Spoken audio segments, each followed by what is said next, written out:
And the things to do a lot of Doki Literature Club continues. After the next club meeting starts, Sayori is the last one in as usual. Trotting into the room, she sees Natsuki sitting alone by the closet, reading what must be manga. Without hesitation, Sayori pulls up a chair and plops herself down right next to Natsuki. Hello there. Hi. What you reading? Can I read it with you? Natsuki pulls the book away from Sayori. You can't just start in the middle. There are spoilers.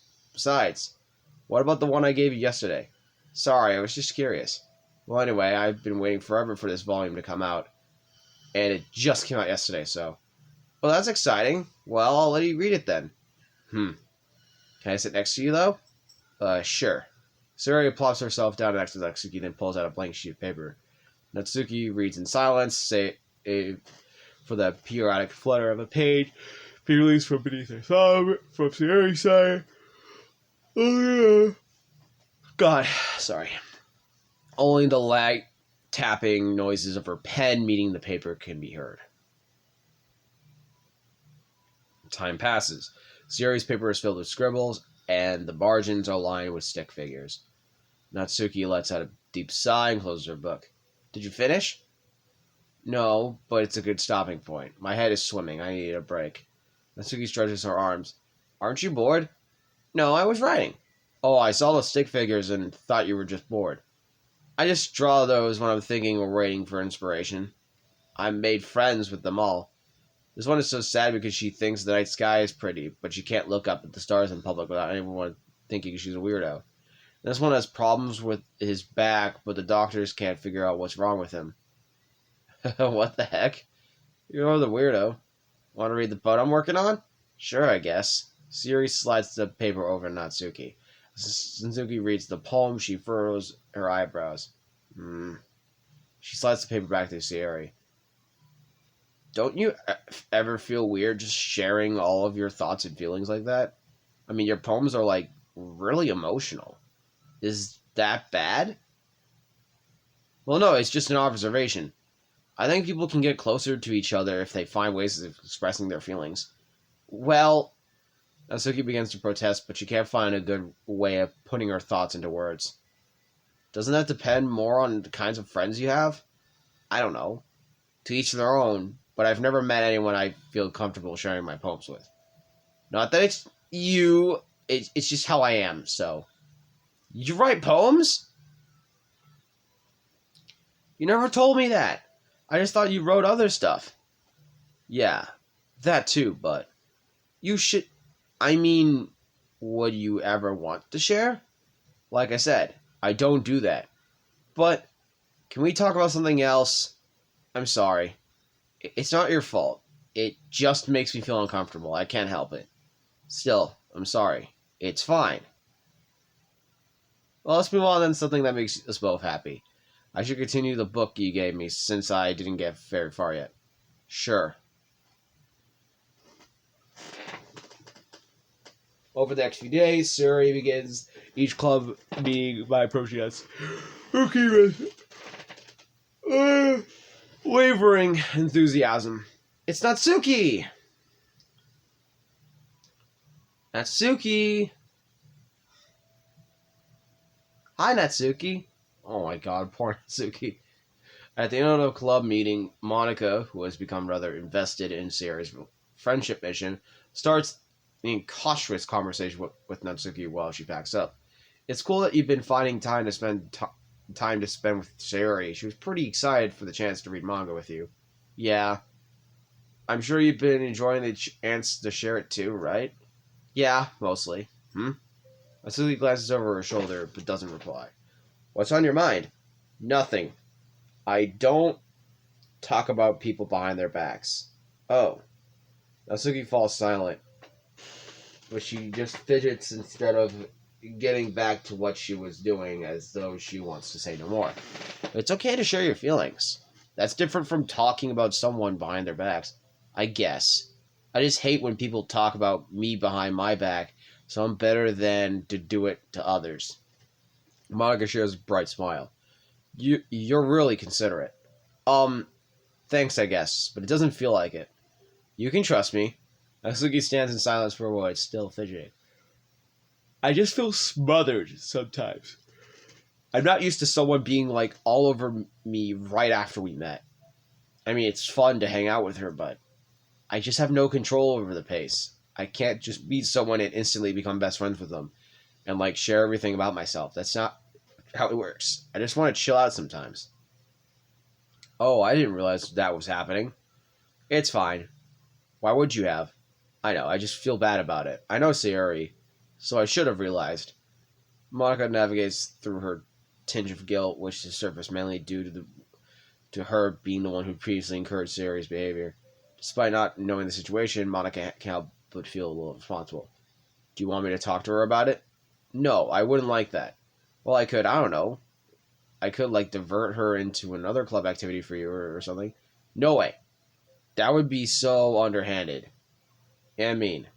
Sorry, I didn't think that one through. Besides, just because I complained about it doesn't mean I'm asking for someone to solve my problems for me. True. I'm sorry. Okay. I guess I was just instinctively want to try to solve problems even if I haven't been invited to. It's fine. I would talk to Sayuri about it, but it would make things really weird between us. I feel like it would make her just constantly be afraid that she's bothering me. I don't know how to keep things natural. Well, I think if you're doing a good job expressing all your feelings, she would totally understand. Sayuri really wants to be the best she can be for other people. I think she would actually be happy that you want to improve your friendship with her. Maybe. It just feels so dumb. Talking to someone about how to be friends with them is just weird and not cool. Monica shrugs. It's the literature club. Then she mumbles through a stifled laugh. It's not the cool club. Hey! Sorry. That just tickled me for some reason. Look, I know that you're kind of a tough spot, and it's hard for you to really express yourself. God damn it. But you've really demonstrated to me that you're really great at self-reflection and critical thinking, even if it doesn't feel like it to you.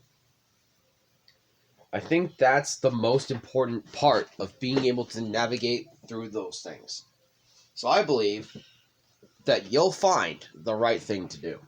Well, Natsuki instinctively starts to reject the compliment, but she can't find any excuse to do so. Thanks. Natsuki gathers her things, then she finishes her thought in a mumble. And I'm still glad I joined the club, even if it's weird sometimes. Maga smiles, but Natsuki turns her back and walks away before waiting for a reply. It was an unusual way for Natsuki to express her appreciation, but Monica knew what she meant. Made Monica feel like everything was really going to be okay. You know, it wasn't never Monica's fault. Guess whose fault it was? The people who made this fucking game. Because they're fucking bastards.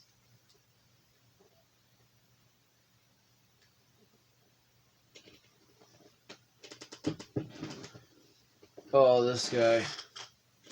Okay, who's responsible for creating a Twitter account for Monica? I think it's hilarious, but for God's sake, don't tell Paula. It would get for deed in a microsecond.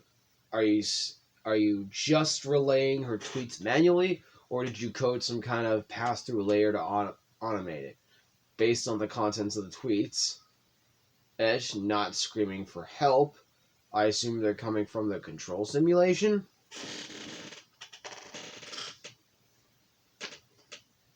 Fuck. What the fuck? Screaming for help?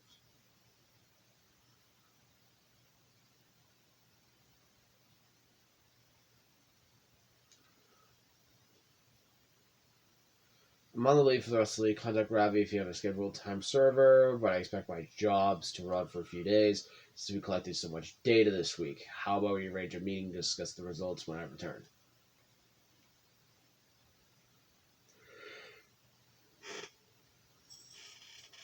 Can't believe this game is 3 years old. Actually, 5. Is it really 5? Came out 2017. Shit.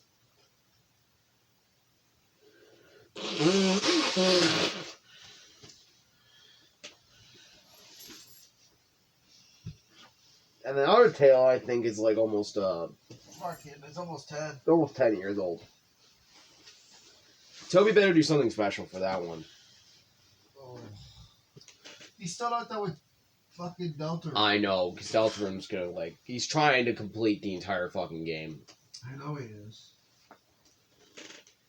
But every single time he makes that game, it becomes a game within itself. Holy shit. Alright, here we go.